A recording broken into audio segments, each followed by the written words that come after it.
नमोस्तु नमोस्तु नमोस्तु। परम पूज्य छुल्लक जी महाराज जी के चरणों में इच्छामी इच्छामी इच्छामी। हे गुरुवर, मेरा प्रश्न पद्म पुराण से है। मेरा प्रश्न है कि राम और लक्ष्मण दोनों में बहुत प्रेम था और दो देव उनकी परीक्षा करने के लिए आए।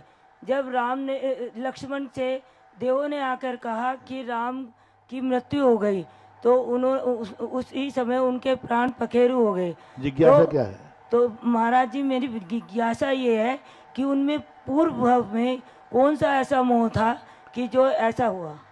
एक भव की कथा नहीं है। उसी पद्म पुराण में आपने प्रारंभ में देखा होगा, ये 16 भव से प्रेम चल रहा था। जब वो धनदत्त के रूप में रामचंद्र जी थे, वहीं लक्ष्मण थे, सीता जी भी थी और रावण भी था। और ये 16 भव का बैर था और 16वें भव पहले भी रावण के साथ यही बैर हुआ था और उसमें सीता निमित्त बनी थी और लक्ष्मण ने ही मारा था। और ये 16 भव से चलता चलता इनका प्रीति प्रेम है।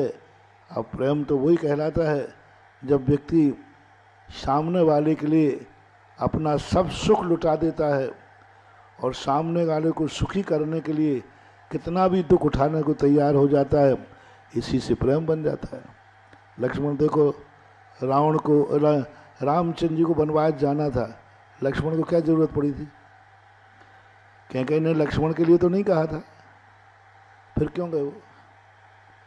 क्या जरूरत पड़ी थी? रामचंद्र जी को था नहीं, भैया का सुख हमारा सुख, भैया का दुख हमारा दुख, और अपना सुख छोड़कर भाई के लिए तैयार हो जाते। तो ऐसा जो समर्पण होता है किसी भी वस्तु के प्रति, जब व्यक्ति अपना सारा सुख समर्पित कर देता है और अपने आप को दुख उठाने के लिए तैयार हो जाता है, तो ऐसे राग आदि भाव बन जाते हैं, प्रेम भाव बन जाता है।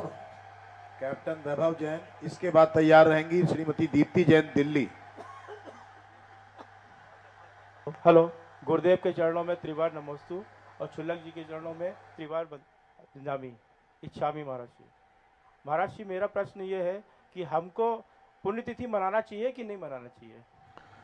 पुण्यतिथि मनाने में कोई बाधा नहीं है, यदि अच्छे व्यक्तियों का मरण हुआ है और वो तुम्हारे लिए उपकारी रहे हैं, वो तुम्हारे लिए आदर्श रहे हैं, तो आदर्शों का पुण्यतिथि मनाने में कोई बाधा नहीं। आपका यदि उनके जीवन से आपको कोई उपकृत हुए हैं तो पुण्यतिथि मनाना चाहिए, कोई बाधा नहीं, बना सकते।